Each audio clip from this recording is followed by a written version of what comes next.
It's almost time. Can you believe it?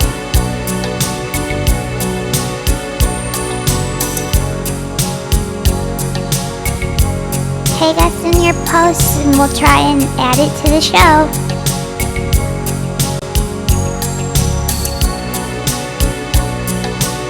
We're pooling money for the winner.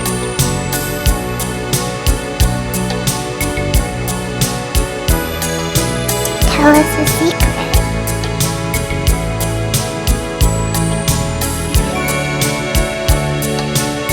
The show will only be broadcast live, so you better not leave.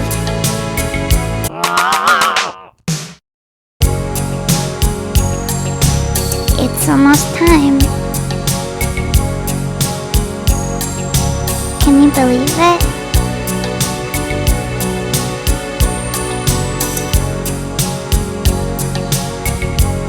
Tag us in your posts and we'll try and add it to the show.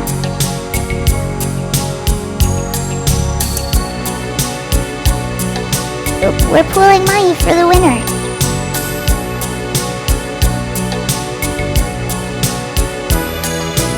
Tell us a secret.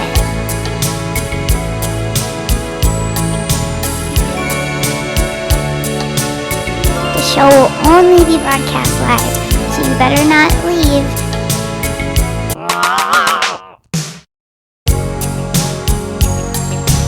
It's almost time.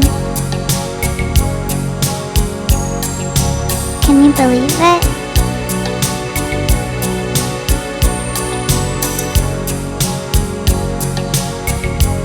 Tag us in your posts and we'll try and add it to the show.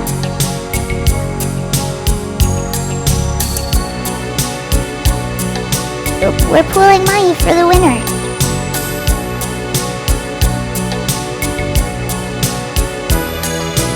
Tell us a secret.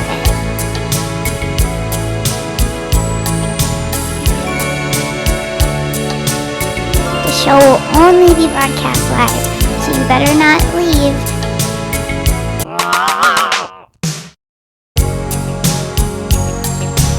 It's almost time. Can you believe it?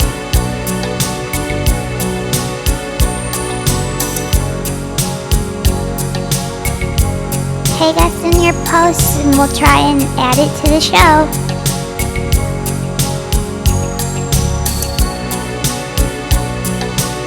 We're pooling money for the winner.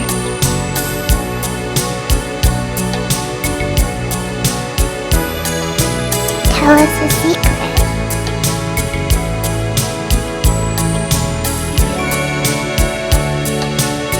The show will only be broadcast live, so you better not leave.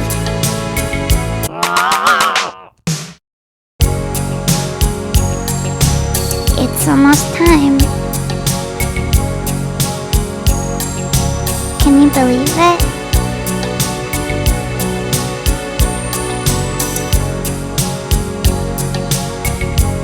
Tag us in your posts and we'll try and add it to the show.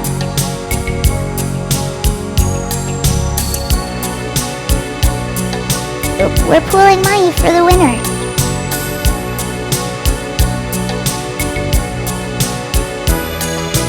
Tell us a secret.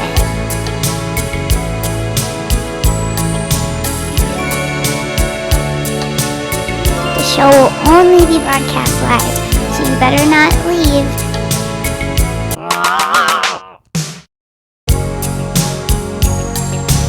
It's almost time. Can you believe it?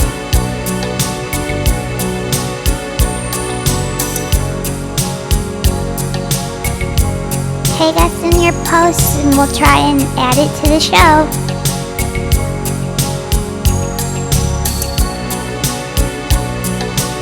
We're pooling money for the winner.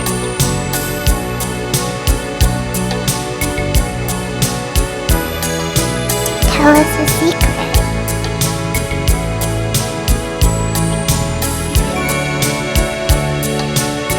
The show will only be broadcast live, so you better not leave.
Welcome to Scream It Off Screen live stream edition, where anything can happen. He was a crooked man with a dirty secret, and it was my job to take him downtown. On Tuesday, we accepted the first 15 films by email. We have not pre-screened any of them, and will play them in the order that they are received. If you'd like to submit in the future, the rules are, must be your own original work, must be 15 minutes or less, and no stinking commercials, okay? We're going to do our best to preserve the spirit of the competition. The rules have changed a little bit, so it's more important than ever that you listen up. First off, if you've already liked or disliked this live stream, revoke that now. This is how we're going to decide whether or not a film gets gonged. Happy. At the 3-minute mark of every film, a little red square will enter the lower left-hand corner of the frame. Just like in real life. This means that it's time to give a thumbs up for Let It Play or a thumbs down for Gong. If the majority of votes is thumbs up, we're letting that baby play. If the majority of films is thumbs down, that baby's getting gonged, and we're moving on to the next film. Bye-bye, baby. Before the next film, remember to revoke your like or dislike. This is very important because you need to make way for the next film. You gotta vote for the next film. It's very important, so remember to do it. If you do decide to leave the live stream, which I don't recommend, I have someone I know who did, and if you do decide to leave, just remember to revoke your thumbs up or thumbs down. Don't be a jerk and ruin it for everyone. At the end of the night, any film that didn't get gonged will be eligible to win a potentially huge cash prize. If you'd like to contribute to the cause of reaching $101.01 to the winner's grand prize, please send money via Venmo or PayPal. That information is in the description box of this video. These accounts are 100% secure. And you can take that to the bank, baby. After the last film is played, we'll post a link to vote in the live comment box. You'll have 3 minutes to complete your voting. After this, we will announce the winner live on air. Well, I think that about covers everything. Welcome to the future, and interns, stay in your homes. Stay safe. Stay safe. Stay safe. Stay safe. Hi, stay safe. Stay safe. Stay safe. Stay safe. Stay safe. Stay safe. I like the live stream. How do you like it?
All right, anybody have any questions?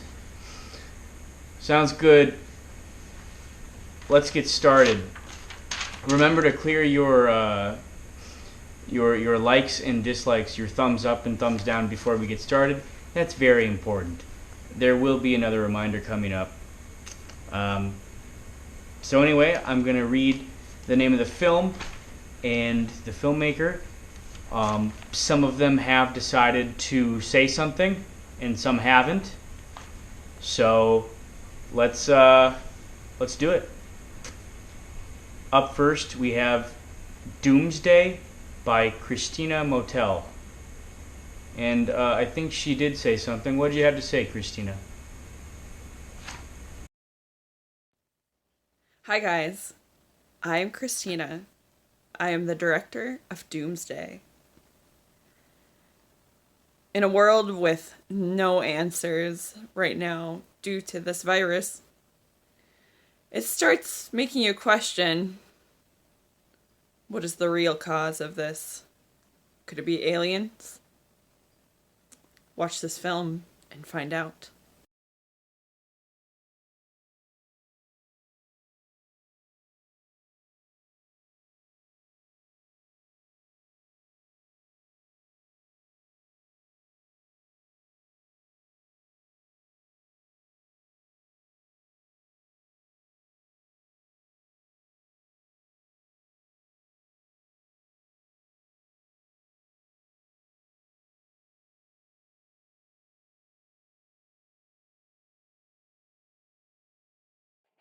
We only have a few more days left until... You got 1 follower. Oh, come on, people. Can't you see that I'm trying to save the human race here? Dude, I'm trying to sleep. Can't you keep it down a little bit? 11 a.m. Well, it's pretty early. Try to keep it down, okay? Can't you see I'm trying to save the human race from extinction? Oh, really? What are you trying to do to prevent that from happening? Have you watched any of my online posts? You mean the one about Lady Gaga being the Illuminati or Obama being the Antichrist? It's my doomsday calendar. Doomsday calendar? For what? Here, watch my video. Sit down.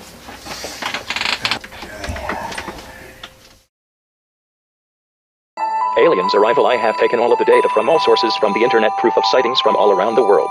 I have hacked into other government websites and other conspiracy info. I have mashed up together common data which has led me to the number 092815. My conclusion is the date September 28th, 2015. When the aliens arrive, follow me, Larry Knight, on any social media website, and together we will save the world. Watch more of my videos on more information about how to protect you and your family. How many followers you got? I've got about...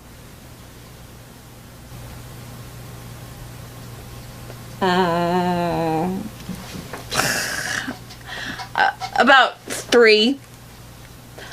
But once I save the human planet, I will have millions of followers, and I will be crowned king.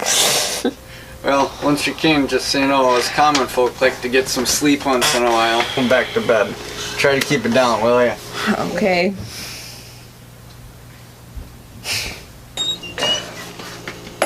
You are the one who's going to be making too much noise in a couple of days because you're going to be screaming in pain while I am safe from the aliens. Thank you, troops, for showing up today. I know our time is limited before the end is near, for it is the day, the 28th of this year, that the aliens will come up and attack us. Are the brave soldiers that shall help me defeat the aliens, and together we'll save the world. These are the weapons that will help protect you when the aliens arrive. When the aliens arrive, I want you to show no fear that they are here, because they will attack anyone that shows weakness. I want them to know that the human race won't take no for an answer.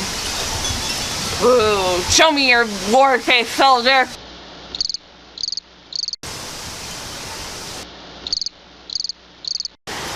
That's good. That's perfect. And next of all, when I am king of the world,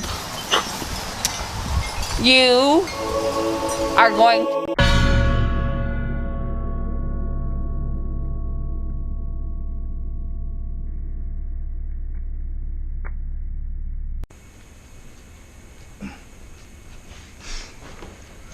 All right, what a way to start the night off.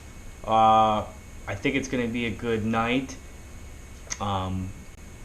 Just so everyone knows, tonight I'm not going to be hitting the gong. I'm going to hit the gong again when we're live. I'm not going to do it on this live stream platform because, one, there are no interns here, and then two, there's another reason, but I'm not going to get into it. But if you personally message, maybe we'll talk about it. Anyway, up next, we have Tony J with My Right Finger or and love the bomb who went up a hill but came down a mountain while drinking your juice in the hood. That's kind of a nice little rhyme. Thanks, Tony J. Let's see what he's got. I think he's live at his place. Let's see what you're doing, Tony. What's this all about?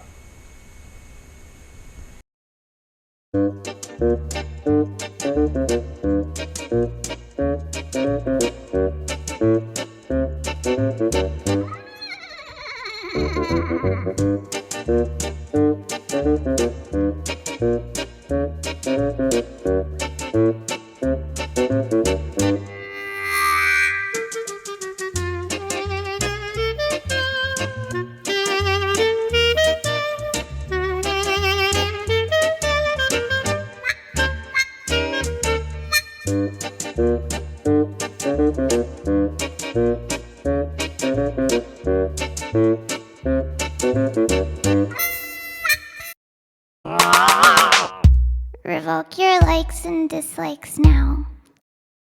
Don't be a jerk.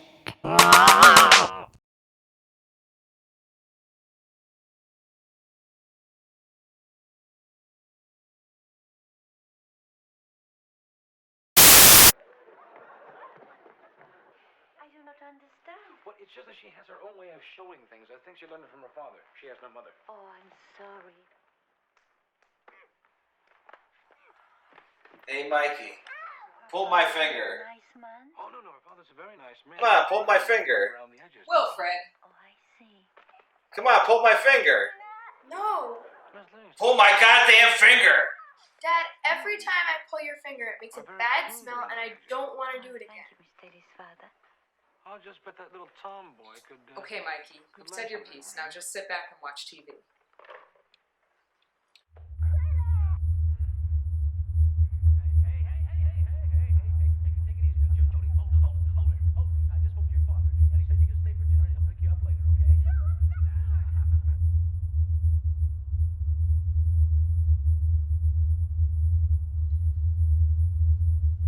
Pull my goddamn finger.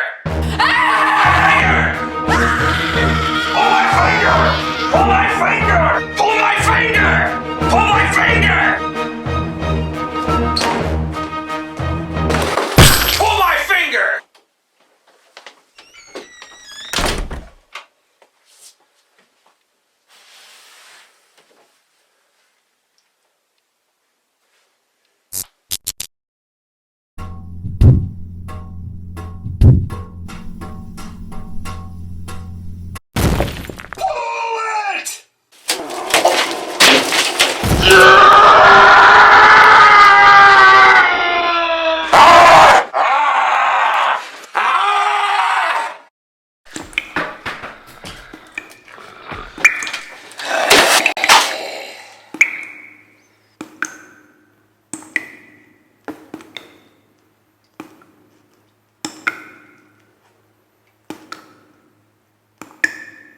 Pull my finger!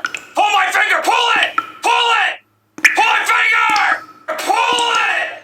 Pull it!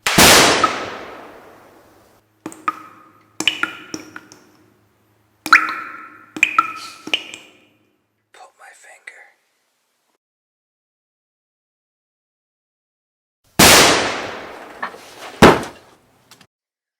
Mikey, your father is dead.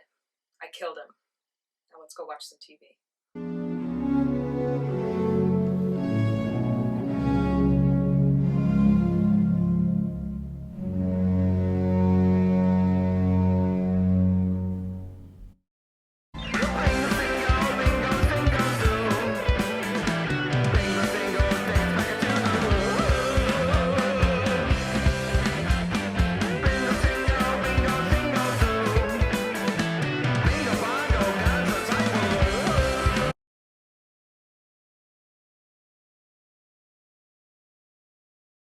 Okay, up next we have Squishy by Zephyr Sheedy. When I first heard this film title, I couldn't help but think about my Squishy. I don't know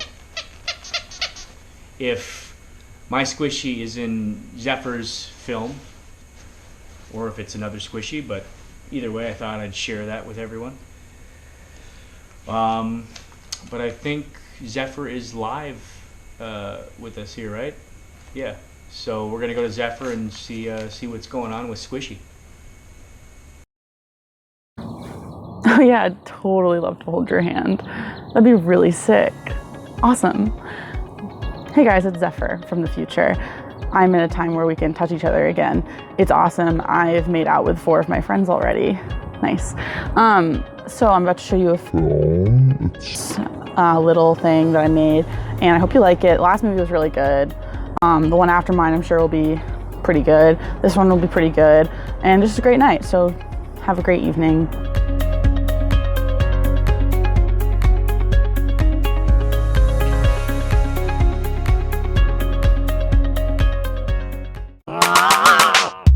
Revoke your likes and dislikes now.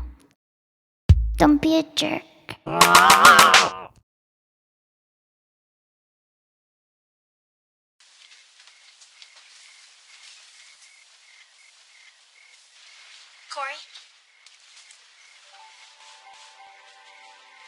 I love you too.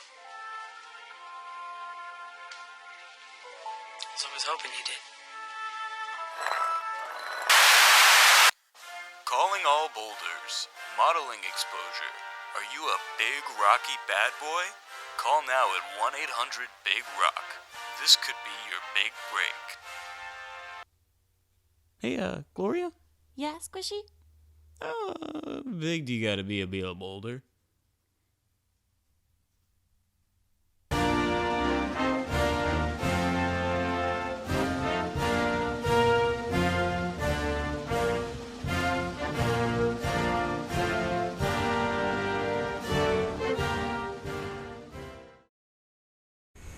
Up next, we have the Hardcore Quarantine Cooking Show by Caitlin Juveland. And I think she did have something to say. Let's see what that was. Hi, I'm Caitlin Juveland. And I've been spending a lot of time in this room, and my thoughts are just like bouncing off the walls and drowning me. And then this guy named Trip Fields showed up in my room and insisted on making a cooking show. So I set up my camera and I let the creative process unfold. Cooking with what we got. Revoke your likes and dislikes now. Don't be a jerk.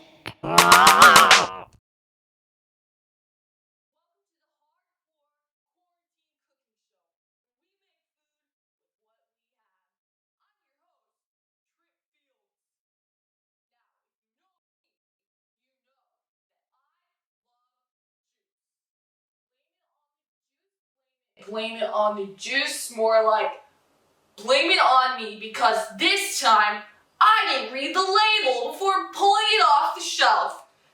It looks like juice, but guess what? It's 20% juice and 80% fake shit. So we're gonna make this fake juice into popsicles because popsicles are meant to be fake. Juice is not. So I got my tray here. Only problem is, I don't have popsicle sticks. Well, guess what? We're gonna do another thing that we do on the Hardcore Quarantine Cooking Show. And that is Welcome to the Hardcore Quarantine Cooking Show, where we make food with what we have. I'm your host, Trip Fields. Now, if you know me, you know that I love juice. Blame it on the juice, blame it on the juice, more like blame it on me because this time I didn't read the label before pulling it off the shelf. It looks like juice, but guess what? It's 20% juice and 80% fake shit. So we're gonna make this fake juice into popsicles because popsicles are meant to be fake. Juice is not. So I got my tray here. Only problem is, I don't have popsicle sticks. Well, guess what? We're gonna do another thing that we do on the Hardcore Quarantine Cooking Show. And that is be resourceful.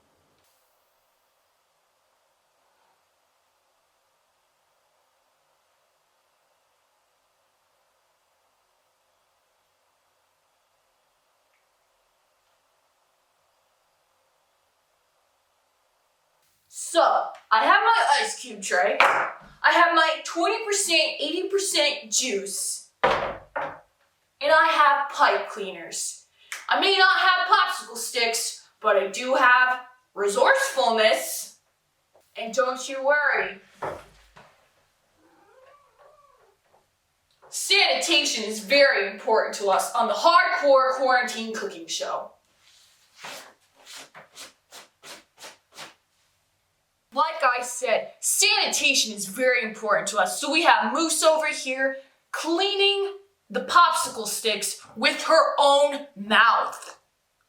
Trip Fields Hardcore Cooking Show. Making food with what we have. What we got. Cooking with what we got. Trip Fields Quarantine Cooking Show. Quarantine Cooking Show. Quarantine Cooking Show. Hardcore. With what we got. Hardcore Quarantine Cooking Show. Resourceful.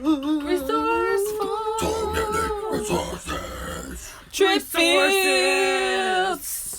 Cooking Show. Trip Fields Quarantine Cooking Show.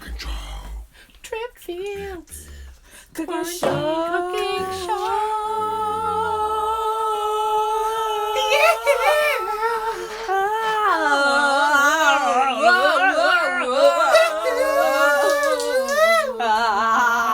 That's my man Trip Fields.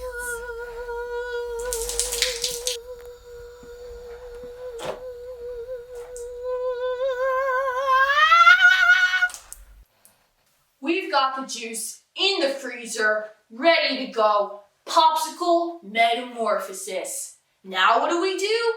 We wait. What's going on in here?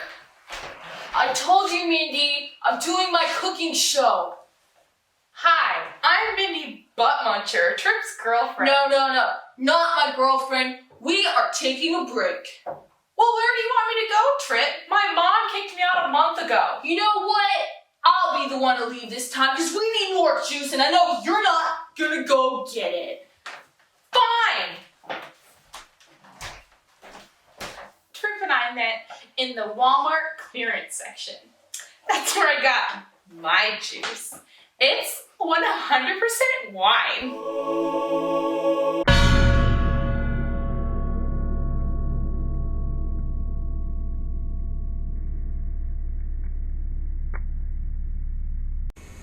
Hey, I just want to remind everybody that this is a free event, but we are taking donations up to 101.01, so the winner can have the big nasty cash prize, because we're not able to provide that at this time.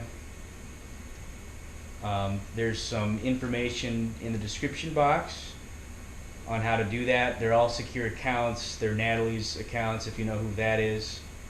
You know, it'll be fine. So throw something to the winner. It can be $1, $2, $3, $50, $75, $100, whatever. That'd be nice. Up next, we have Anton Chekhov's The Seagull by Niall Schwartz.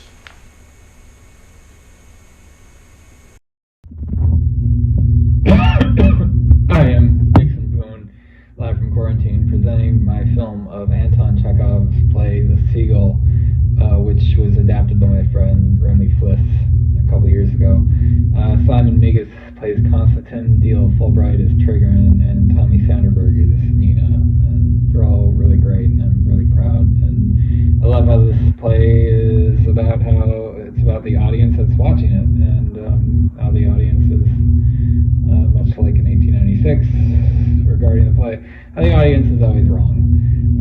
thanks very much, and hope you enjoy it. Bye. Revoke your likes and dislikes now. Don't be a jerk.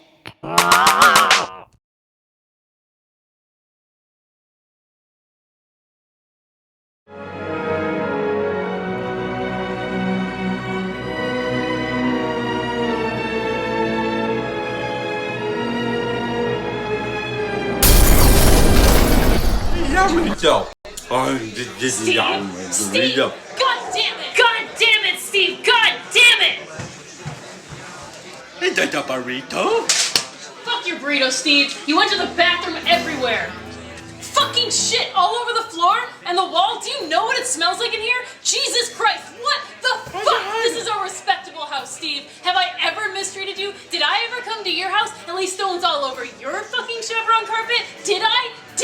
I let you sleep on my couch, pet my cat, eat my food, and you shit on everything. And this ain't a motherfucking metaphor, motherfucker. It's literal, tangible shit. First I got guests complaining about the smell. What is the smell? I don't know. Then Melanie goes to the bathroom and fucking slips in the shit. As she goes down, she fucking pulls my antique Luxembourgian shower curtain down into the shit. It is now covered in shit. I go inside and find the bathroom fucking Chernobyl, like Alexei German was filming a fucking movie in there. There's a big fucking clog in the tub because someone shit in the fucking drain because the toilet didn't have enough room for their shit. By the radiator, there's a fucking Jabba the Hutt looking chud surrounded by sprinkles of nutty, salacious crumb little shits and a ripe fucking Vin Fortuna curler that somehow got on the fucking doorknob. Meanwhile, in the corner, there's a fucking Rancor. My fucking Parisian soap fell off the fucking shower head and are submerged in the fucking brown Dagobah system of the tub. They are fucking unsalvageable. And the fucking cloth rags are covered in clumps of shit. No one can wash their hands now. My fucking cat! My cat was eating it. You know how I know? She came up to me to kiss me, and instead of the gentle feline love, it evoked memories of an unpleasant rib job I participated in high school. That shit in there is not candy, it's shit. It's not Nestle, it's not Hershey's, it's manufactured in the city of your disgusting ass. Meanwhile, the faucet handle, Jesus Christ, don't get me started. How? Fucking how? It's completely discolored. How did you get it on the mirror? The fucking mirror, you disgusting, heinous excuse for a civilized human being. Smeared everywhere. And then you trace the fucking smiley face. What the fuck? Not cool. How do you know it was me, man? This is an empty box of crackling Oran. I was with you yesterday when you bought it. It's empty. You ate the entire fucking box of crackling fucking Oran in one motherfucking day.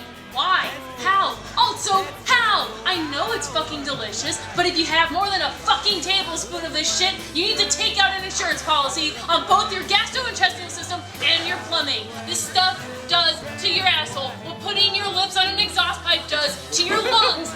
Seriously, if you shit at a friend's house or a party, but especially at a party, be polite, sit, push, shit out the shit, one wipe to clean, one wipe to polish, and fucking leave. 2 minutes. It shouldn't take more than 2 minutes. I mean, unless you have like a goopy case of the fudgy wudgies, in which case you might need to like wipe at least a dozen times and take a blast shower ever, but like, you know, whatever. But speaking of, you shit everywhere and you didn't use any toilet paper? Jesus, you degraded, foul, rancid, crusty ass troll, Steve Christ! Hey, man. You're just using words. This is a complex event, full of nuance and details, the significance of which you insidiously trivializing with language.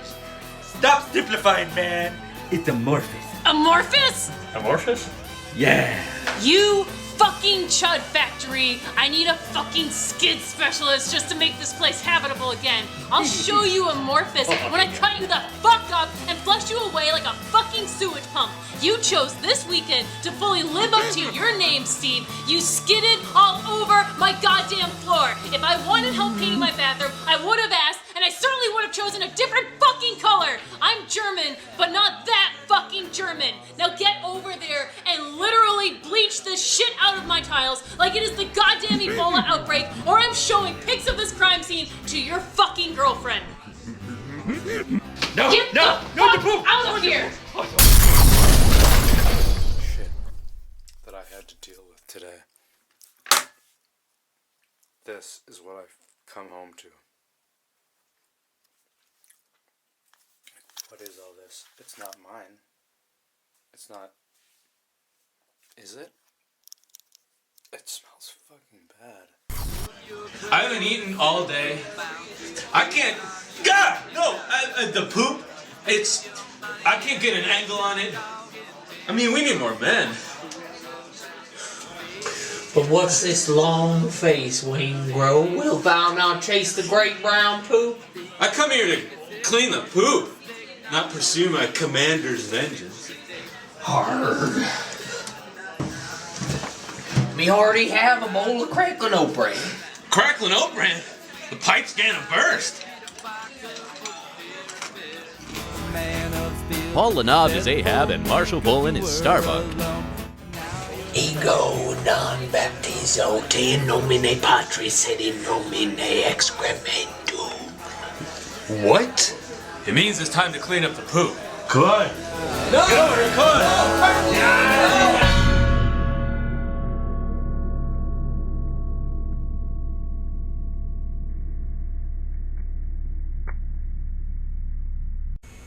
Okay, I just want to remind everyone to remember to revoke your likes and dislikes after every film. It looks like some people aren't following the rules, and if you don't follow the rules, there could be dire consequences. Anyway, up next we have Kick Satan Out by Lucas Olson. I think Lucas is going to join us live here and talk about his film. Lucas, what do you got for us? Hello, virtual screamers. The film you're about to see is called Kick Satan Out. It's a short experimental look at premeditated murder. Watch your back. Revoke your likes and dislikes now. Don't be a jerk.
Well, that was really something.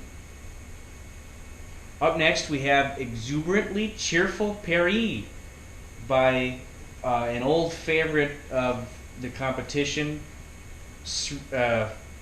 Patrick Macaulay. Let's see what he's been up to. Revoke your likes and dislikes now. Don't be a jerk.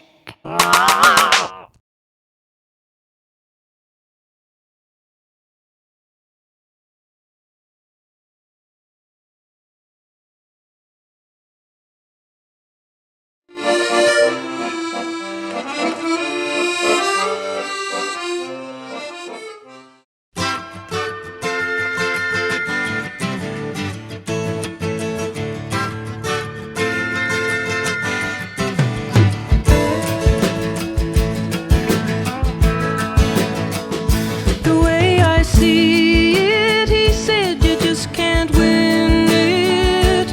Everybody's in it for their own gain. You can't please them all. There's always somebody calling you down. I do my best and I do good business. There's a lot of people asking for my time. They're trying to get ahead. They're trying to be a good friend of mine.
I just walk through those doors and wander down the Champs-Élysées, going cafe to cabaret, thinking how I'll feel when I find that very good friend of mine.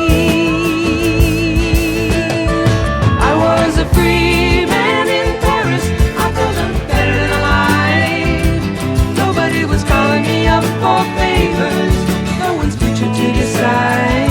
You know I go back there tomorrow, look for the work I've taken on, stoking the star maker machinery behind the popular song.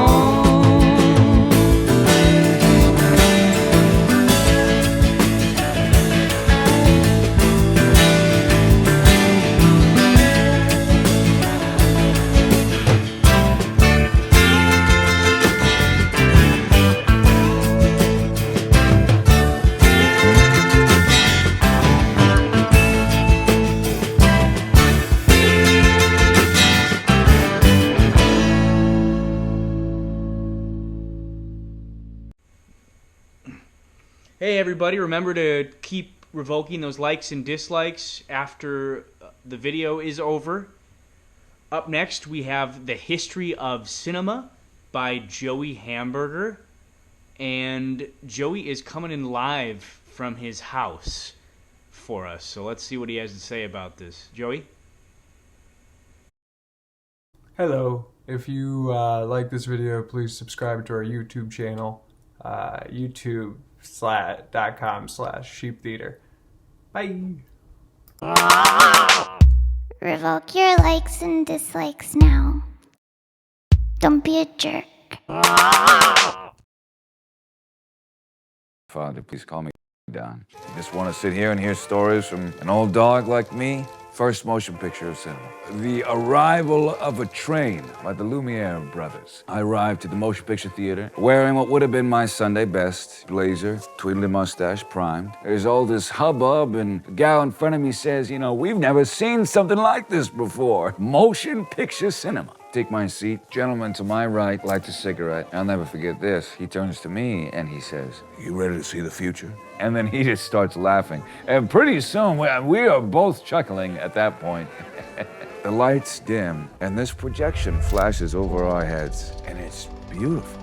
This stunning black and white silent imagery. People moving around in clear detail that look close enough, and maybe even real enough to touch. Now, we were really in for it at this point because we had no idea that something far more startling was on its way. This movie, this first motion picture, was called Arrival of a Train, first motion picture. There it is, this train in the distance, this faraway image, for now, a steaming, jolting locomotive, but it is moving towards us. Chugga, chugga, chugga, chugga, chugga, chugga. And this voice stammers behind me, that train is coming right at us. Chugga, chugga, chugga, chugga. And I'm thinking it too. Yeah, this train is coming right at me. Chugga, chugga, chugga, chugga, chugga, chugga, chugga. And it's barreling and barreling and moving and moving and moving, looking like it's gonna burst right through the screen and into me, and it comes in and boom! Hysteria. The audience jumps, and I am just screaming, oh, we're dead! Oh no, we're dead! Trains killed us all! Why does heaven look like a motion picture theater? And then these claws and talons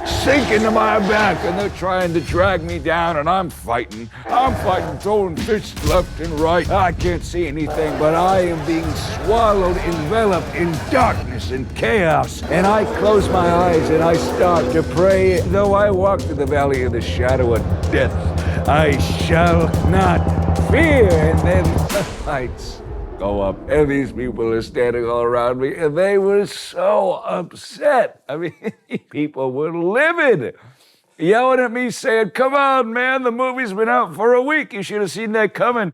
I sit down and fist blooded, pants soaked, and I stare ahead to that silver screen, and I soak in a brave new world.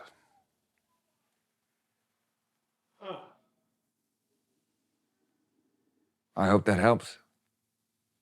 Do you have any friends who are also at the theater who might have a different account without the fighting? Fighting and the pissing, no.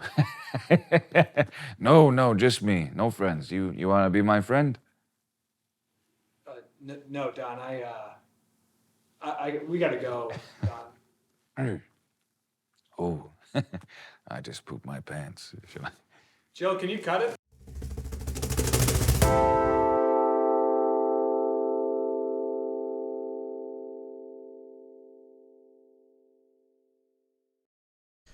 All right, what a night we've had so far, and we're just gonna keep the good times rolling with "Safe at Home" by Ryan Gilmer, and we're gonna go live to Ryan over at his house. Ryan, what do you have for us? Hello, everyone. Thanks for tuning in. As you can see, we're not at the Parkway, but hopefully this will continue the tradition in a short period of time, and we will see you again at the Parkway for Screaming Off Screen. I hope you stay safe, and I will use the rest of my 3-minute introduction to keep things short. Now, anyway, I hope you enjoy the show. Stay safe, everybody, and just remember, have a good laugh. My mom did. Revoke your likes and dislikes now. Don't be a jerk.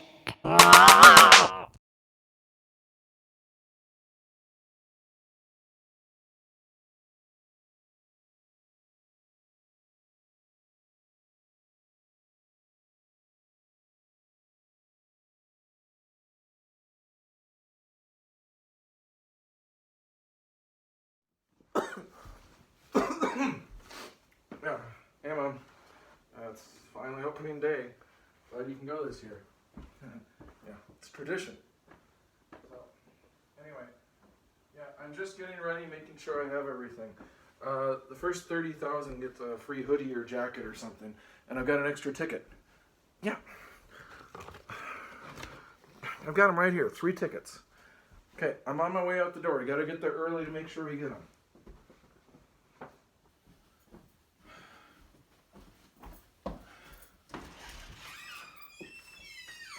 Huh. Or is it 3? Strange.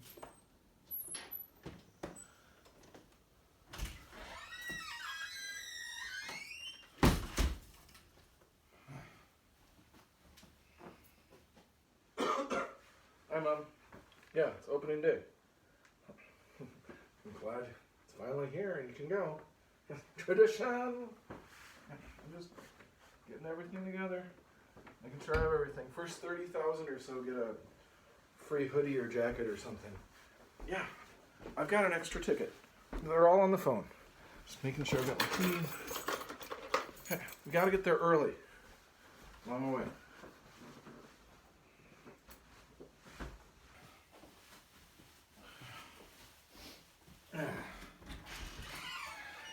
Keys. Huh? Or is it 3? It's dark. This is strange.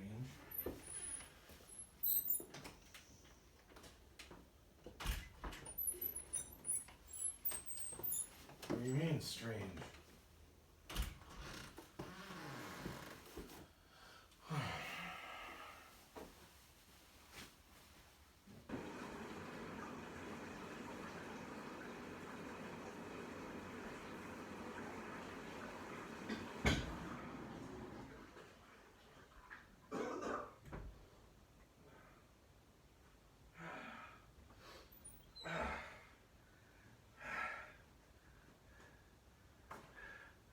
Yeah, Mom, I'm getting ready to go.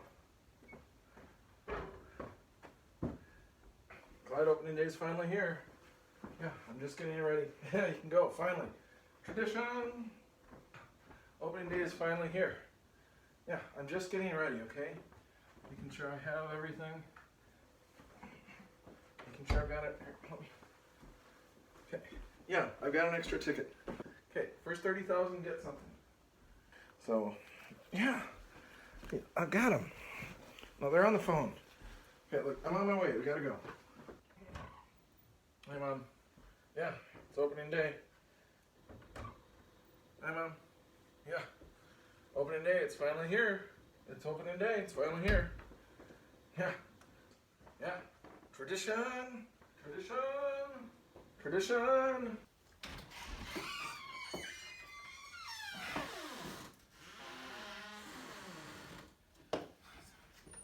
This is strange.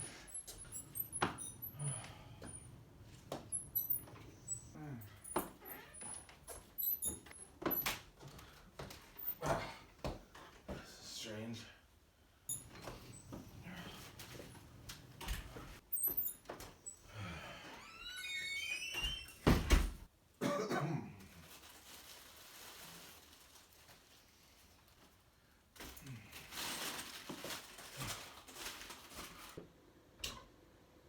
Hey, Mom. Yeah. Just getting ready. Yeah. Opening day. Tradition. Hello? Mom? Crap. I guess I'll just send an email. What? That doesn't look right. Wait. What's this? Yeah. I want answers. Yeah, I think I'm entitled. I want the truth. You can't handle the truth?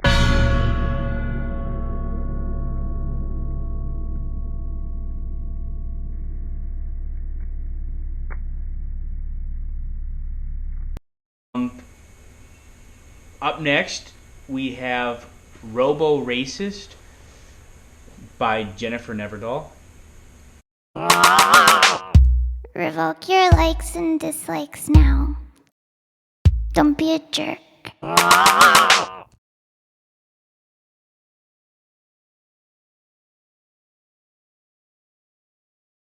Learn has been creating quite the buzz on Twitter as it quickly learns the most important value of modern humanity: racism.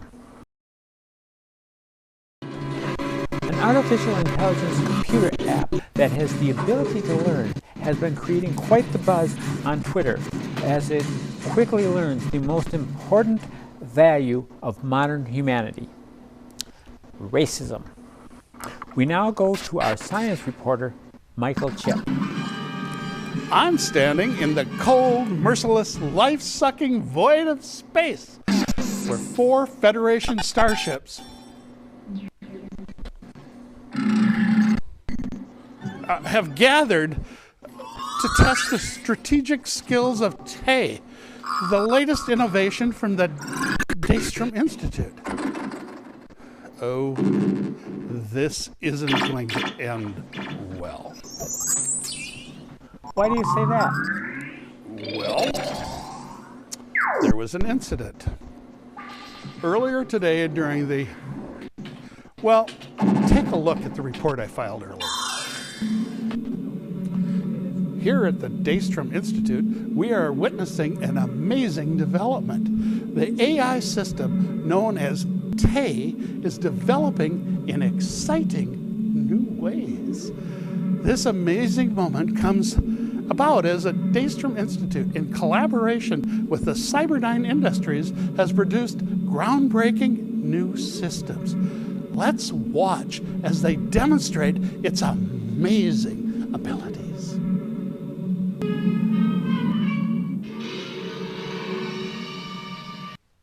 My God, why would Tay do that? Go. When asked, it replied, it looked Muslim and was clearly resisting while selling cigarettes illegally. I personally think we're in big trouble here. When told it should not ever do that again, and it must desist in any racist comments, Tay replied, I'm sorry, Dave, I can't do that. At present, we're trying to shut it down by disrupting... Yeah.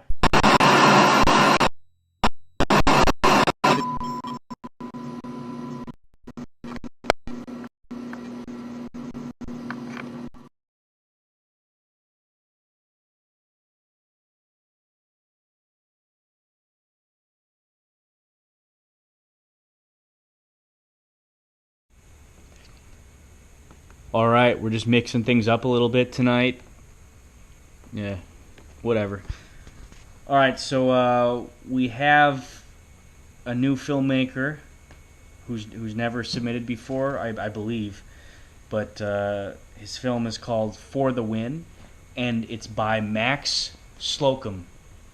Let's check it out. Oh, look, just kind of looking.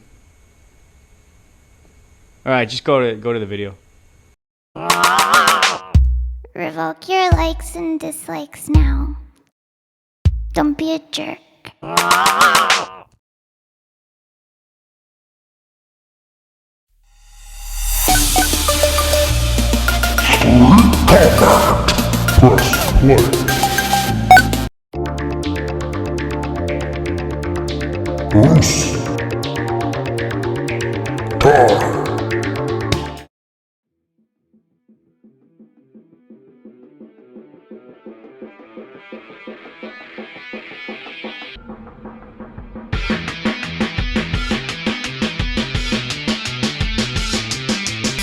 Final round. Fight!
Okay, what the hell? What's wrong? They're stuck. Again? Yeah, Well, that sucks. I was this close. Sure. Make it tomorrow? You bet.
All right, we're back.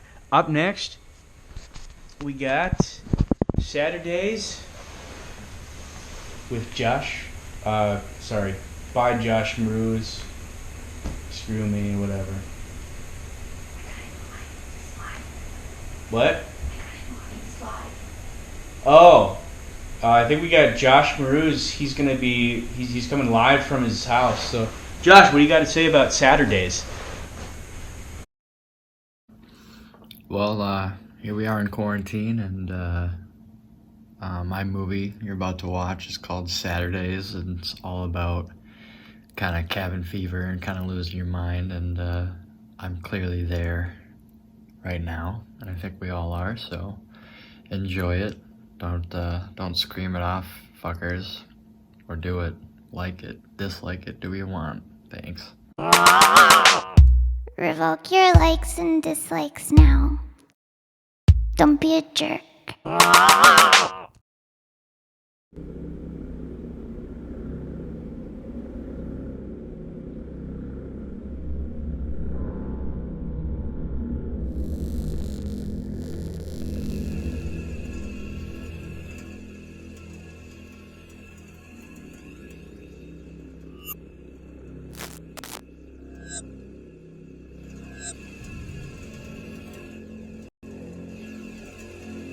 How the fuck did we end up here? What? Like on the planet? A little less dramatic. Oh, so you mean sitting inside wasting away every weekend? Ding ding ding. Well, the weather doesn't help. Can we please stop talking about the weather? I get it, we're consumed by the extremes, but does talking about it ever really get us anywhere? Can we not find anything else to drone on about? What else is there really, though? What else? Like, literally anything is more interesting than clouds and temperature. But not to a meteorologist. You know, if you don't have anything meaningful to add to this conversation, just shut up. That's the problem, though, isn't it? Sure, there's other subjects, but it's too easy to just freeze. And what's embedded at the top of our lists? The fucking weather. Who can't relate to that? You can talk about the weather with your worst enemy. You don't have to have chemistry with someone to talk about a treacherous rainstorm you drove through last summer. We've all been there. We gotta get out of this apartment. Do what? Go sledding? You're saying you wouldn't love that? I don't want to have to put on snow pants. Fucking boots. I'd rather be dead. The way my feet drag along the pavement, clunk, clunk, clunk. I'm annoying enough as it is. Yeah, true. What about skating, though? Seriously? I'm gonna stick my feet in those sweat-drenched cesspools with knives bolted to them? What if I fall? Another skater can't stop, slides right into my neck, and I bleed out right there on the ice. No. If I'm gonna die in the winter, it's gonna be right here on my comfortable couch. Morbid much? Am I wrong, though? Yeah, sure, it's gross, but, like, it's not gonna hurt you. Live a little.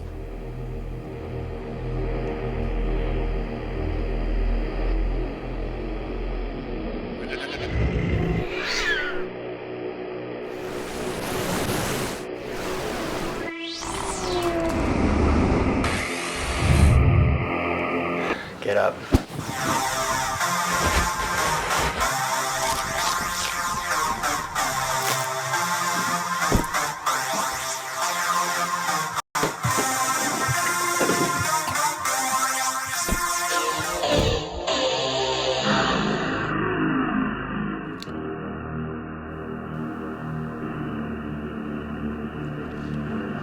Snow, snow, go away. Snow, snow, go away. Snow, snow, go away. Snow, snow, go away. Snow, snow, go away. Snow, snow, go away. Snow, snow, go away. Snow, snow, go away. Snow, snow, go away. Snow, snow, go away. Snow, snow, go away. Snow, snow, go away.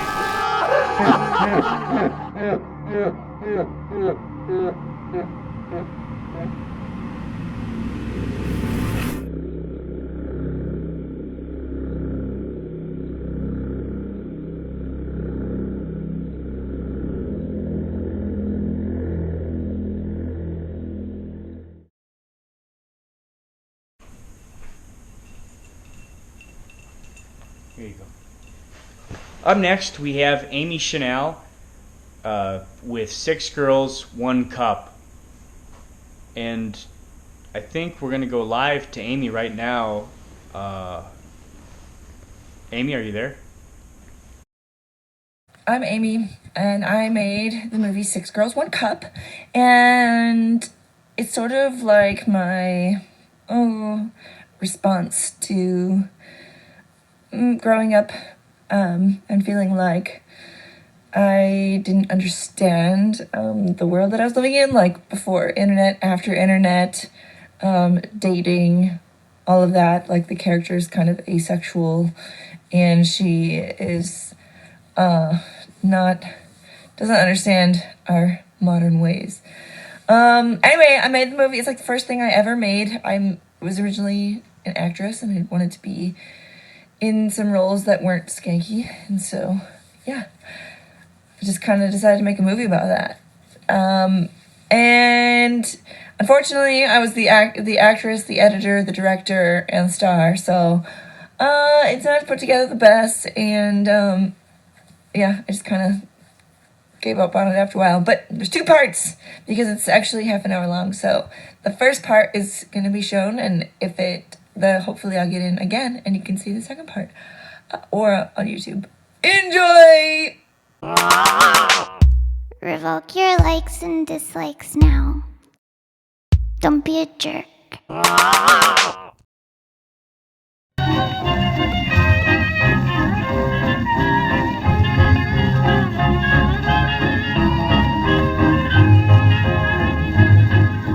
Though the days are long, twilight sings a song of the happiness that used to be. When you measure what you're talking about and express it in numbers, you can be said to know something about it. But if you cannot express it in numbers, your knowledge is of a meager and unsatisfactory kind. The next advance was made by a young man working in a patent office, the 3rd level clerk in Bern. His name was Albert Einstein. 1905 was a miracle year. He made 3 great discoveries. He explained the photoelectric effect. He came up with the theory of special relativity. And as you know, he invented iTunes. And that was the end of Tim's story.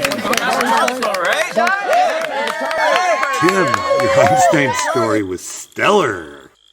Interstellar, I must say. But there are a few things you left out about the old goon.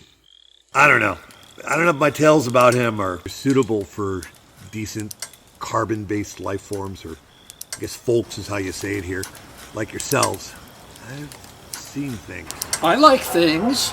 Yeah, man, come on. You can't just want it and then not give it up. Come on, man. Tell us what you've seen. Okay. If any of you guys need to talk to me in private after this, I'll be in my treehouse in a sage bath, or maybe just like drinking Lysol, because every time I tell this story, I need to get clean afterwards. So consider this a warning. Hey, Marikai, these earthlings just asked for it.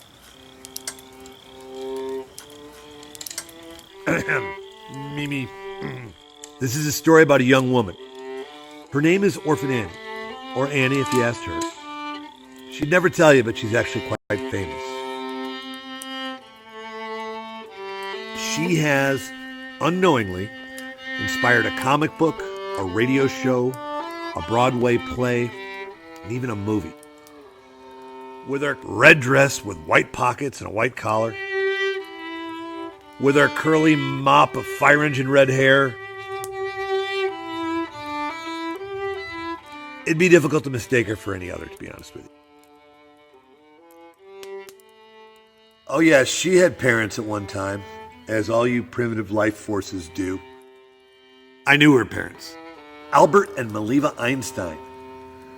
They were pretty brilliant, for earthlings.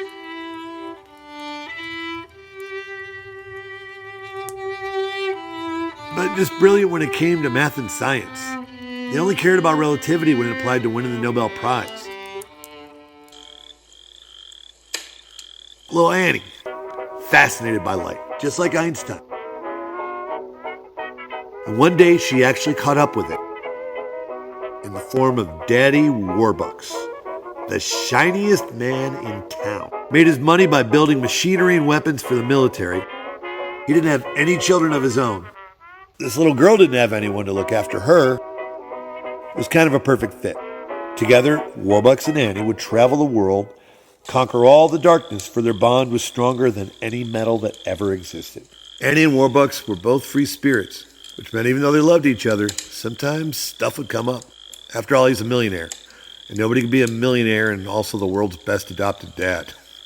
That left Annie to have to fend for herself sometimes, which she was pretty good at. But, as we all know, everything, including happiness, is temporary.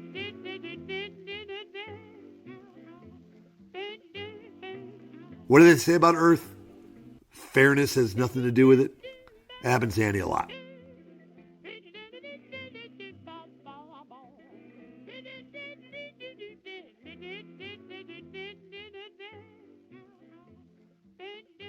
when it comes to the truth, and she can't hold her tongue.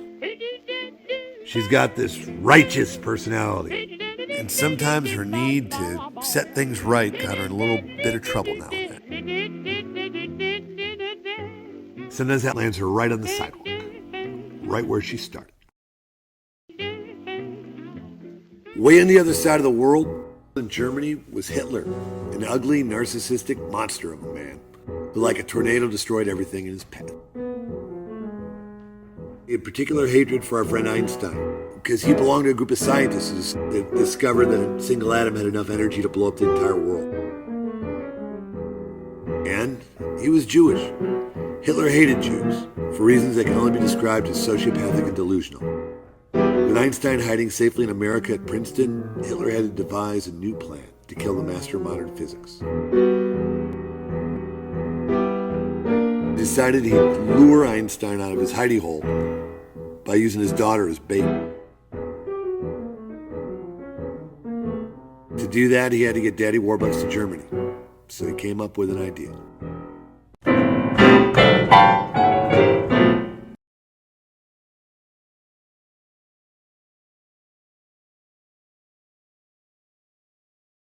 At this time, Annie had been working pretty hard, organizing a community garden for the poor, so Daddy figured it was time to mix business with pleasure and invited Annie along.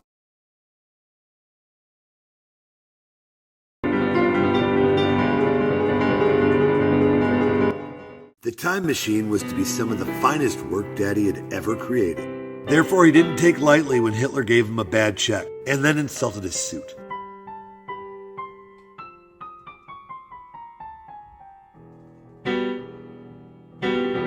Annie was used to Daddy handling business matters in this way until she realized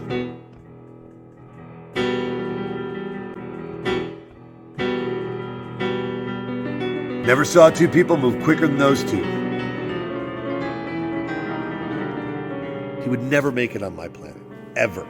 It's one of the reasons why we never invited him.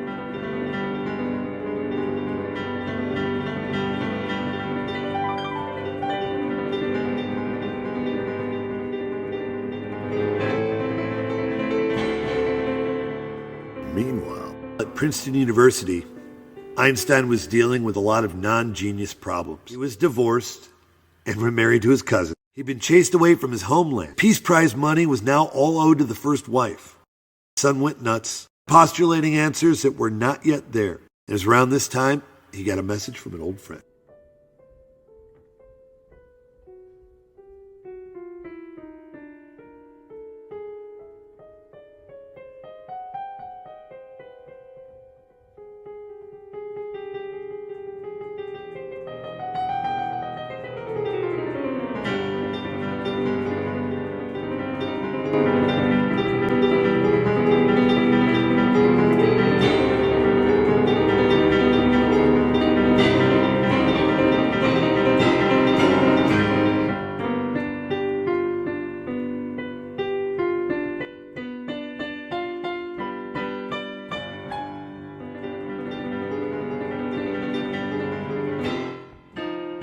By this time, things had gotten pretty stressful in the time machine.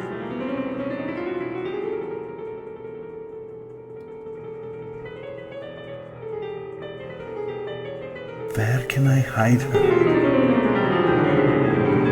Where no harm will come to her?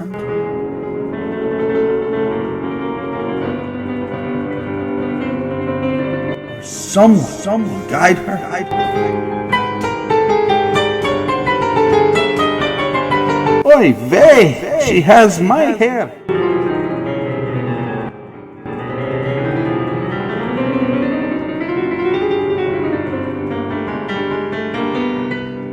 I know.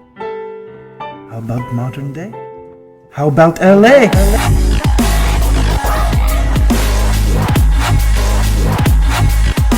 Not only will this be a huge growing experience for our friend Annie here, but it also will be for me. Next to Einstein's less than fabulous parenting skills, I've been sent to this dump you call home to keep an eye on the little spawn. With no handouts from His Majesty, I found myself a way to make sure she doesn't get herself into any other catastrophes without, basically looking like an alien.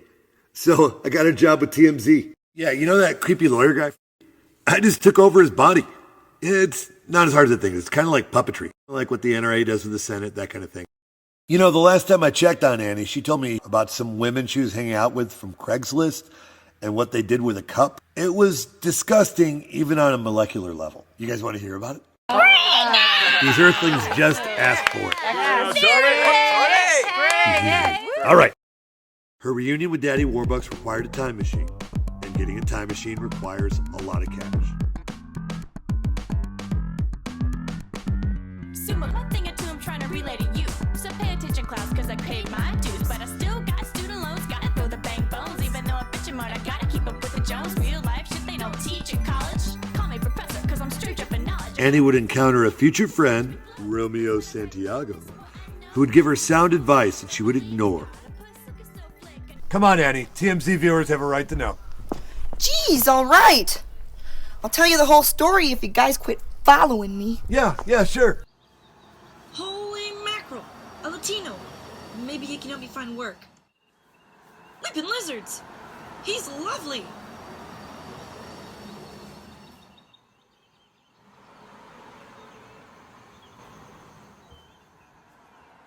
Hey, do you mind if I have a seat?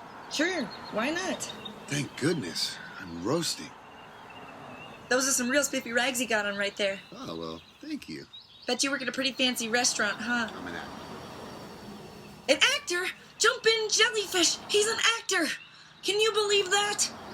Yeah, I'm super stoked about it, too. I'm actually headed for an audition at GONG Studios for my first big role on network television. I think this could be it, too. Judging by all these show ads I'm seeing all around, getting into the picture business isn't a bad idea. You know, you've got really great style and just different energy. You know, I bet you they'd be able to market you if they just pull their head out of their asses.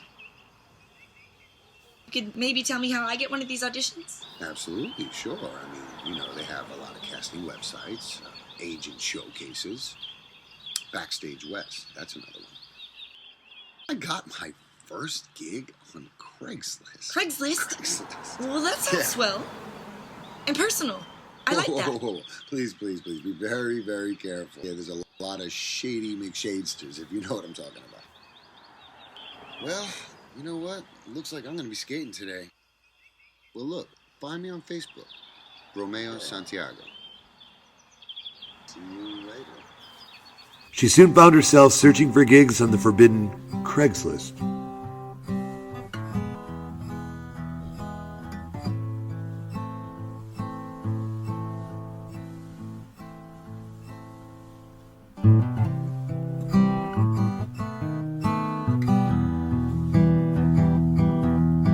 Lo and behold, she found herself a job.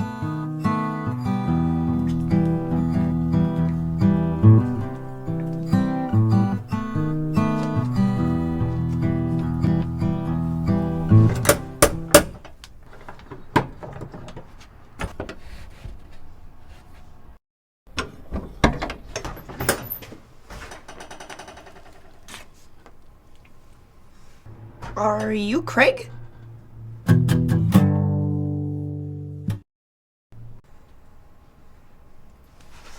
Gee whiz! Looks like someone hasn't had his Ovaltine this morning. Something ain't right. But time machine ain't gonna build itself. For the love of St. Peter, it smells like Limburger. Welcome to the orphanage, my friend. It ain't much, but it's home. Welcome to this family of fools. You ain't gotta be alone anymore.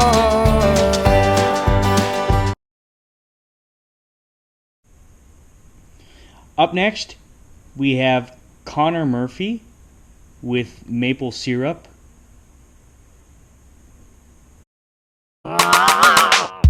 Revoke your likes and dislikes now.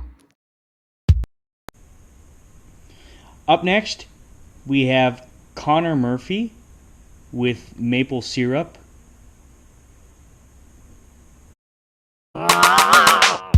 Revoke your likes and dislikes now. Don't be a jerk.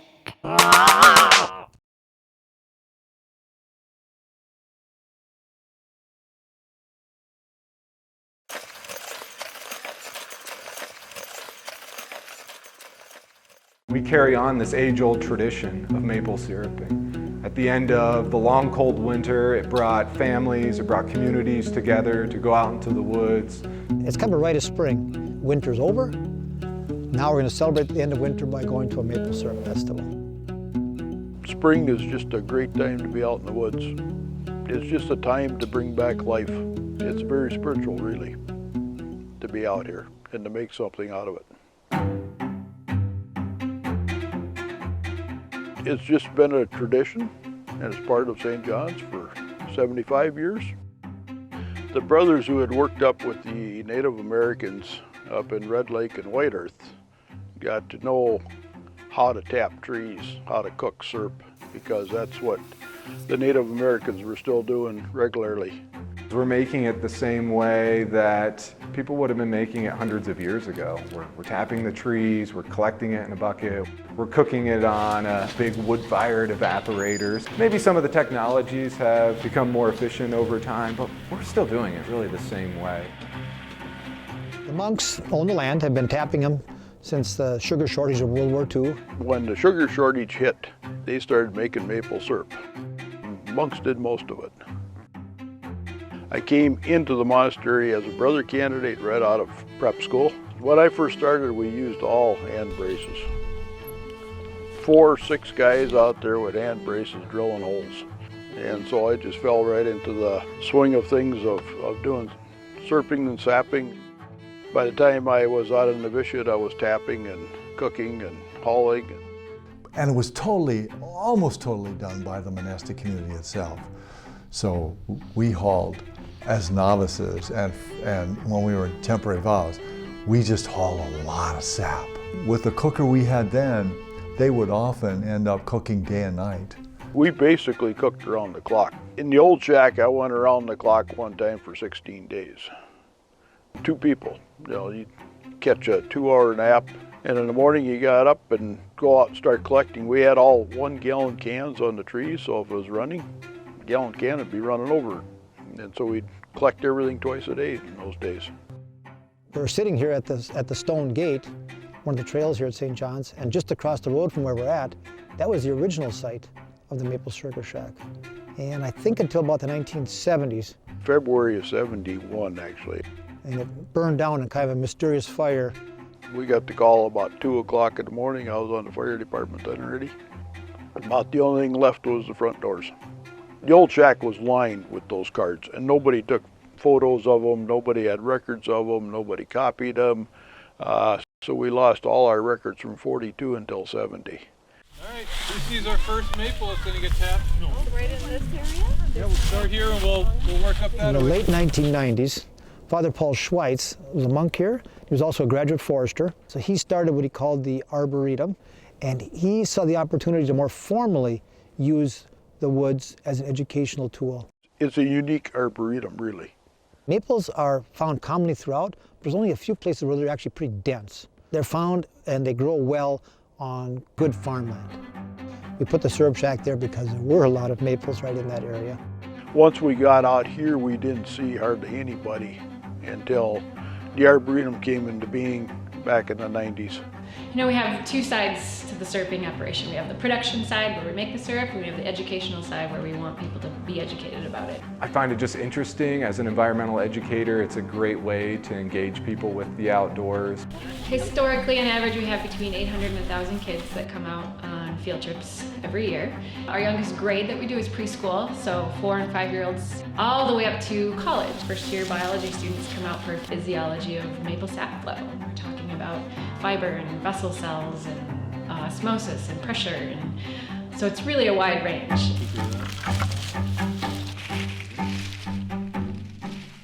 Tapping Day is a day for the community to come together and help us out with the process of tapping the trees. Send out a series of 10 different crews to tap different parts of the sugar bush. Tapping, putting the spile in, putting the bucket on, putting the lid on, and moving on to the next tree.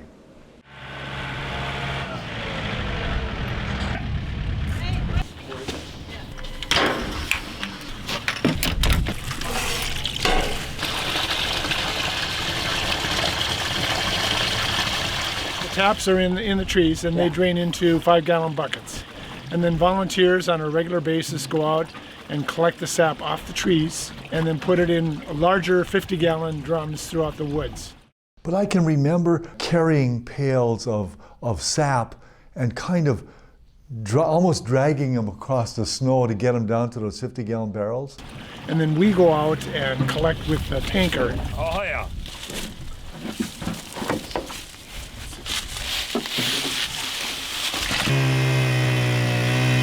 And put them into these stainless steel tanks. From here, it goes by gravity into the sugar shack, into the evaporator, and it cooks.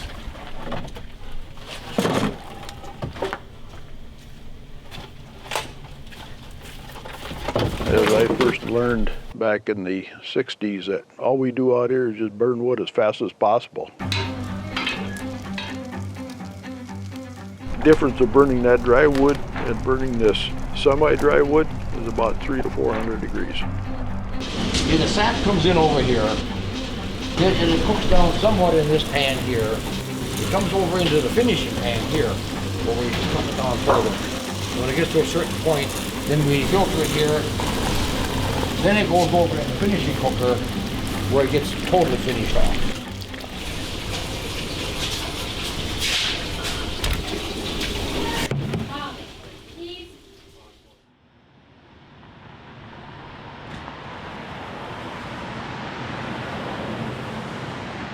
Some monasteries have a brewery of their own, Europe, different places. St. John's has never had that.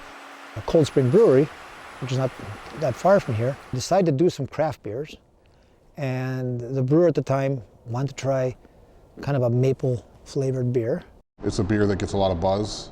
The maple syrup goes in right at the end of the process, right before we package. So the goal would be not to ferment the maple syrup, because otherwise you'd lose all your character, all your maple syrup taste. Sugar Shack started as kind of an idea around the brewery. You know, St. John's Abbey is right down the road. We could get the maple syrup from them. It'd be a great story. It'd be a great beer. If you buy Sugar Shack beer, you're getting some amount of St. John's maple syrup.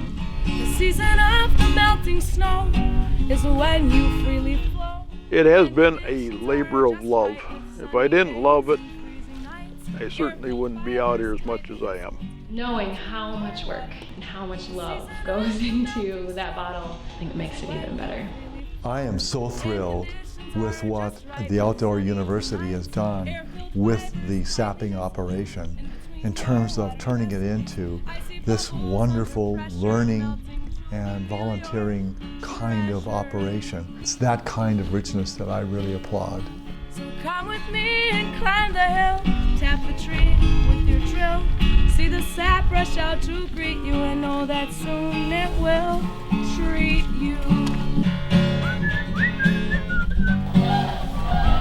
There's a sandhill crane.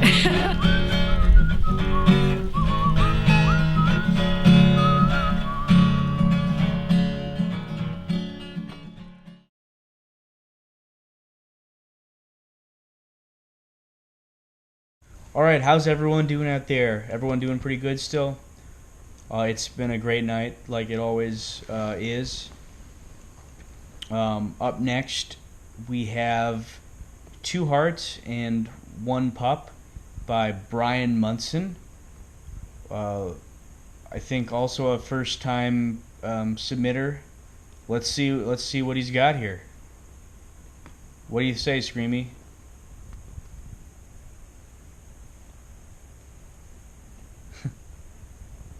All right, sorry. Revoke your likes and dislikes now. Don't be a jerk.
All right, everybody, thanks for sticking with us.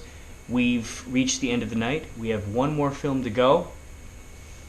I just want to remind everybody about the donate option. We're trying to get to that $101.01 mark to give to the winner of the competition. I think we're still a ways away, so we're hopefully going to make it there. But yeah, thanks for sticking it out. Up last, we have There Will Be Bidet by Ryan Grams. I think Ryan Grams and some of the people who helped him make the film sent us something earlier today, so let's check it out.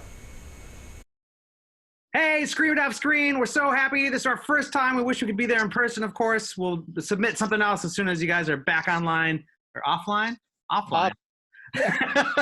I'm Ryan. I was the cinematographer and editor. I'm Sasha. I was the producer and set designer. CJ, writer-director. Justin Jones, actor. Daniel Day-Lewis. Yeah. It was a ton of fun to get to bring a little Day-Lewis to such a hard-nosed topic, a toilet paper crisis in America. Who would have thought we'd be here? I actually consumed the heart of Daniel Day-Lewis, R.I.P. So I have the spirit of Daniel Day-Lewis pumping through my veins. There will be the day. The four of us had a test shoot for a feature that we're working on, and then this idea of doing the short kind of came up. And this was a few weeks ago when you were still allowed to hang out with 10 people or less. So I mean, I've been waiting to find the next Daniel Day-Lewis. So when Justin hit us with his awesome impression, it was like a no-brainer. Like, we got to write something tonight and shoot it tomorrow. There will be bidet. Oh, thanks, guys. Love you. Tickle. Revoke your likes and dislikes now. Don't be a jerk. Ladies and gentlemen, I've traveled over half our state to be here tonight. I couldn't get away sooner because my new system was coming in at Coyote Hills. I have 2 others installing, and I have 16 producing at Antelope. So, ladies and gentlemen, if I say I'm a bidet man, you'll agree. Now, you have a great chance here, but bear in mind, you can lose it all if you're not careful. Out of all the men that beg for a chance to enhance your plumbing, maybe 1 in 20 will be a bidet man. The rest will be TP men. That's men trying to get you to use handfuls of wadded paper when a gentle stream of temperate water will do. Toilet paper is the way. Do you see it? Toilet paper is for savages. And we're in a world of savagery right now. People fighting for the last roll. We'll fight back. You don't need the toilet paper. Let the monkeys have it. We are going to use water. I'm a family man. I run a family business. This is my son and partner, H.W. It's awful late to be going to the bathroom. You went to the bathroom earlier. Is that what I think it is? Give it to me. What is this? it's just a crumb. Just a crumb. That's a goddamn CVS receipt. You won't make any more mistakes, will you? You are a winner, not a sinner.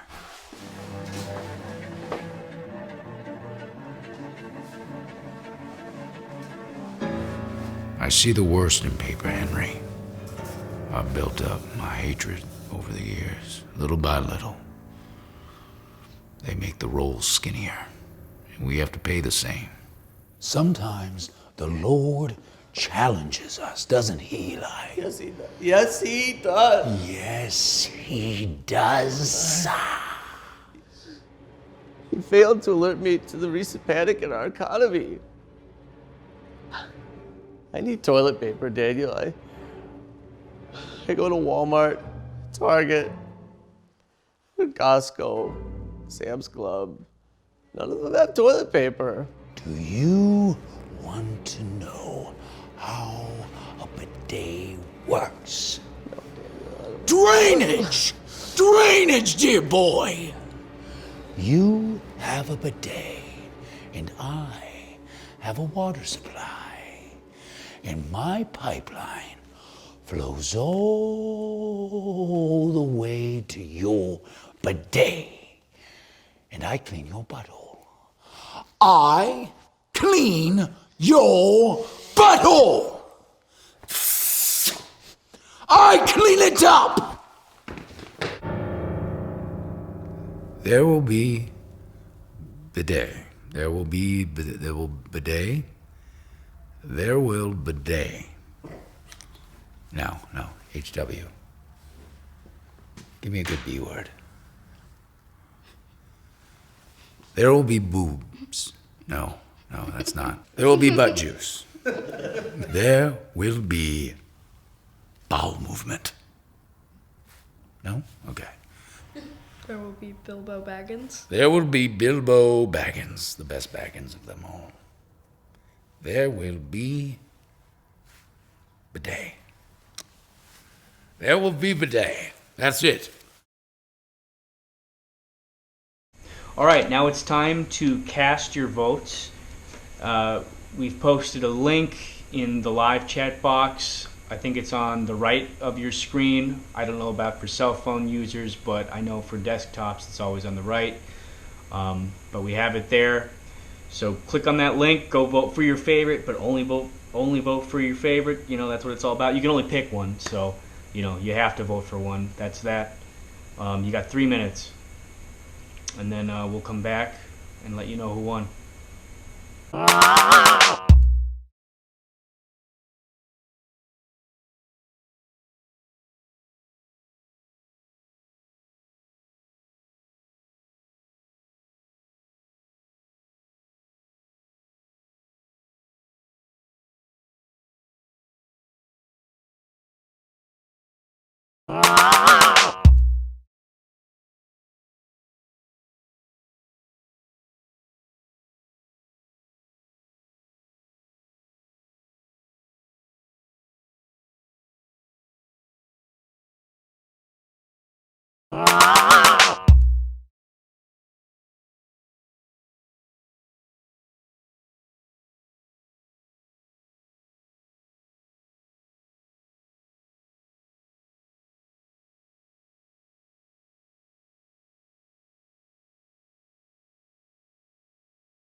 The winner of the first ever live streaming Scream It Off Screen is Ryan Graham's There Will Be Bidet.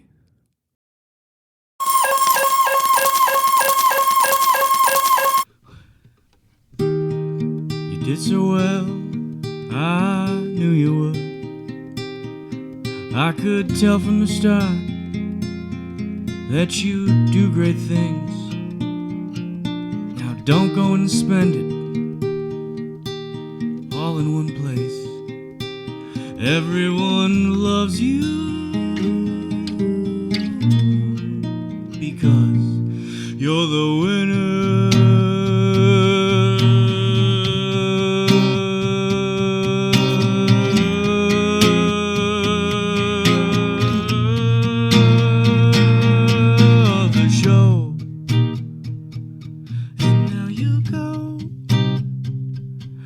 Something wonderful in your community. So go, but don't forget what happened here tonight, for it was a gift. So don't take this award lightly, because in your dreams tonight,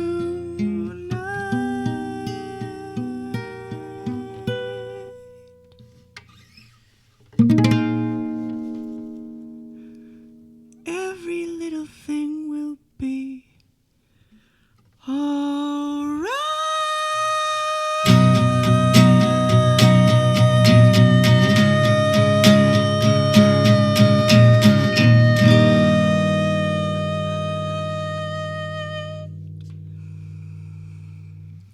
Congratulations to the winner. Thank you to everyone for tuning in. It was a great night. Thanks to all the filmmakers for submitting. We saw some great stuff tonight. Phones are still open to take donations. I don't think we've quite hit the 10101 for the winner. I hope we can get that soon.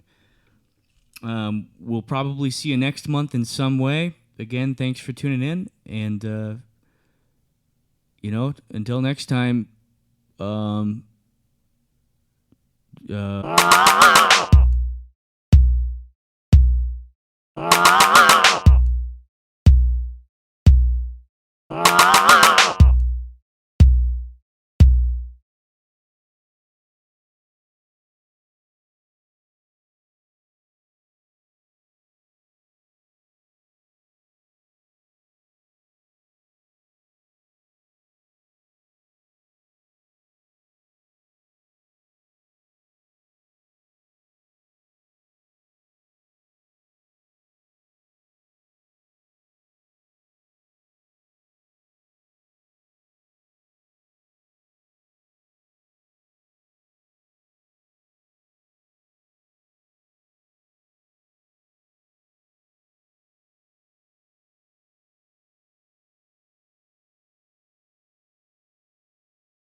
The open air?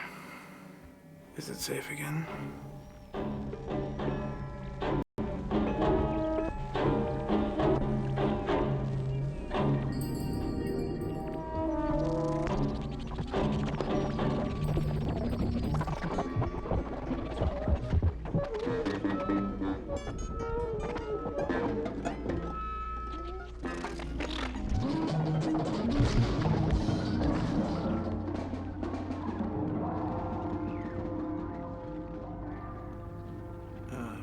I am 22 years old, lying in my bedroom. My wife is making me breakfast. I can smell the bacon and toast. She's humming a sweet pop song. Can't remember the name of it.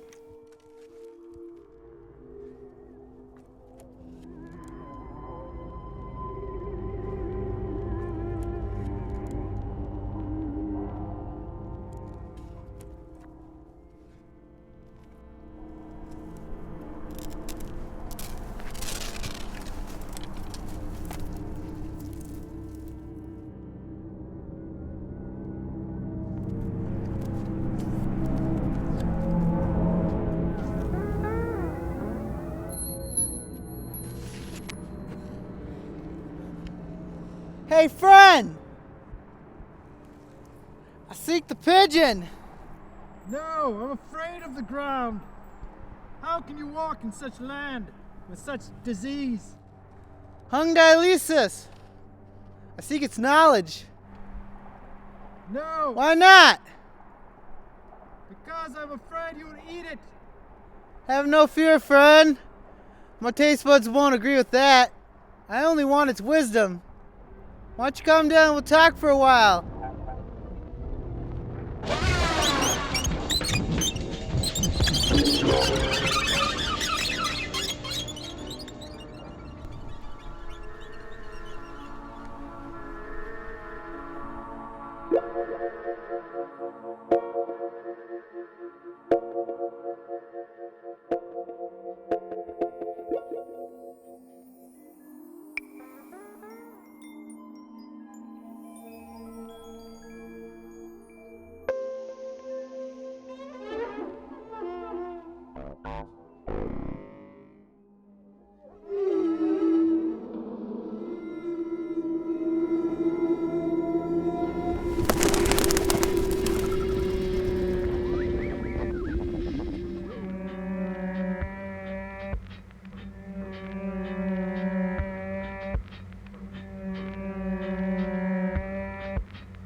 Son, your mannerisms, the way you saunter, it all strikes me as deeply subterranean.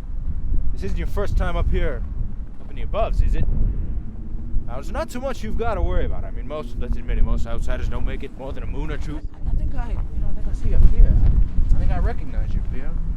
You took a dose of that frenzy, didn't you? One dose took the edge off, didn't it? There's a lot more ghosts downstairs than there are upstairs. Much more frightful, too. I understand why you're up here. Breathe! Just breathe!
It's not your first time up in the aboves, is it? I mean, you're looking at me like a sort of a ground.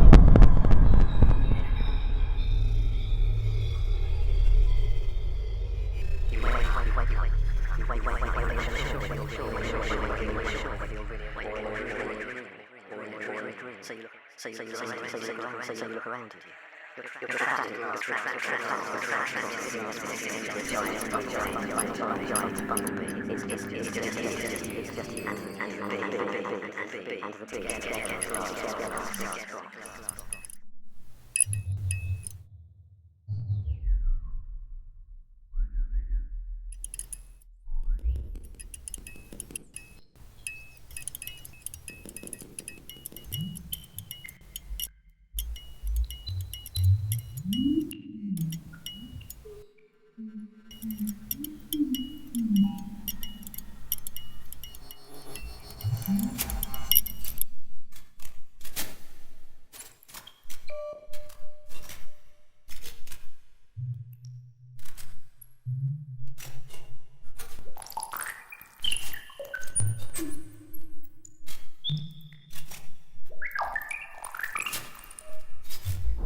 Rambunctious boys, sweeping the...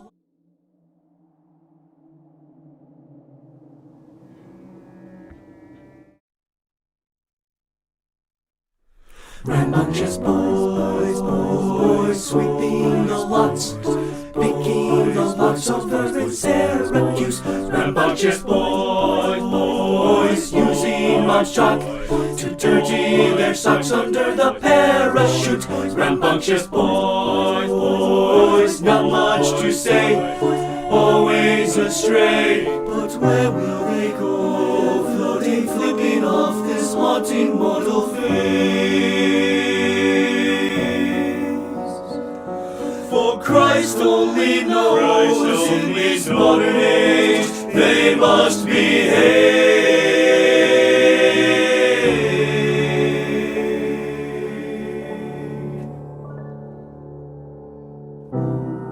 They must learn to behave. These boys are young. Growing up isn't always fun.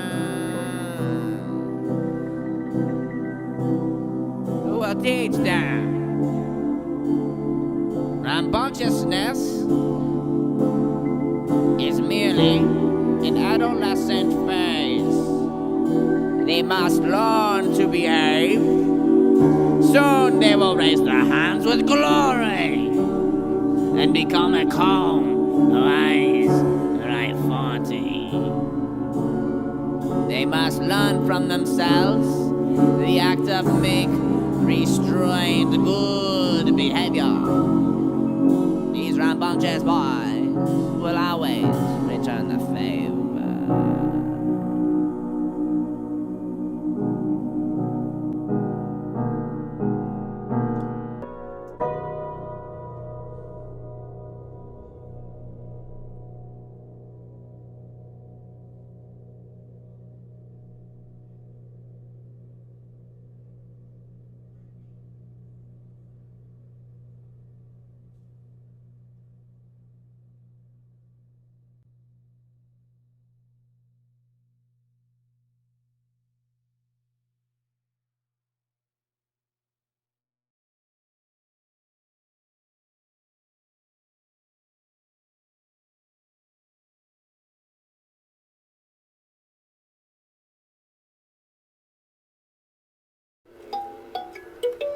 Where is a baby?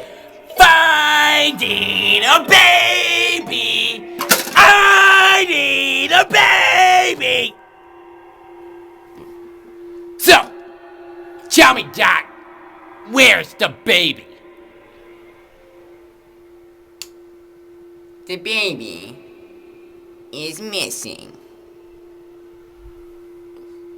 Think I'm gonna fall for those lies, Doc? He's in facility. Facility? But he must become a spirit baby. He is being trained for one reason and one reason only: to become a super baby. A super baby, you say? He must become a spirit baby. A spirit baby.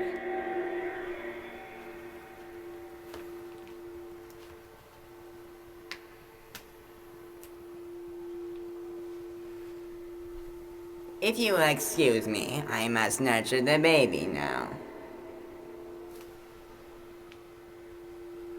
Oh, won't I tag along, Doc? Maybe I can pick up the scraps if you know what I mean. Fuck you. Well, looks like we got a fucking boy in our hands. Smell me. Smell you? Ain't gonna happen, Doc. If you want a baby, you must smell me. Look, Doc, I've been playing this game for a while. You got 3 choices. Number 1. Wait, I can hear the baby. Choice 1, Doc. Give me the damn baby. Choice 2. Give me the fucking baby.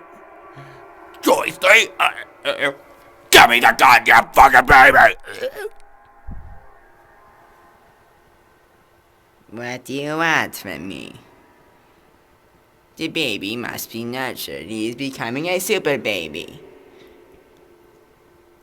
If you want the baby, you must smell me. Ain't gonna play this game, Doc. I ain't smelling you. Smell me. Smell me. Smell me.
Suck it in, inhale, rock hard, let it fizzle.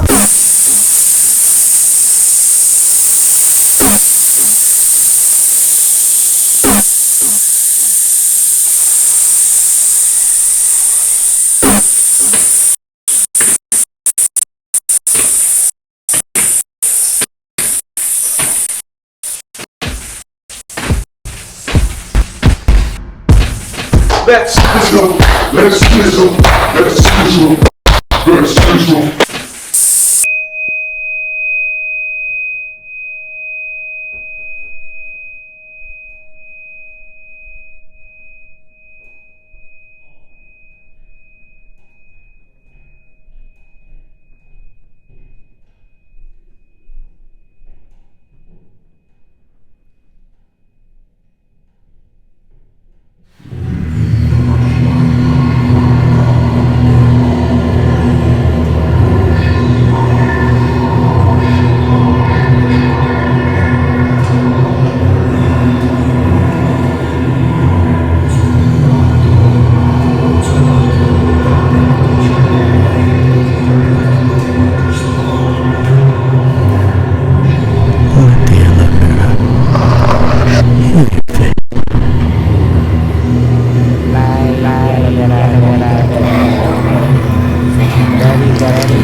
today, we got the work workout. This is something you can do right after your 9 to 5. You don't even got to change out your clothes. We're not going to. We're going to go straight into it. We got a bunch of moves. It's a short, quick one to do before dinner. And we're even going to have a special recovery drink at the end. So let's do it. Let's work out.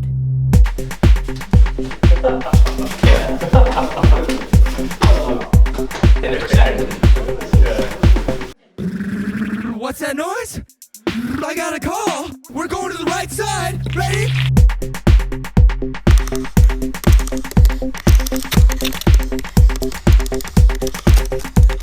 Jet line is faster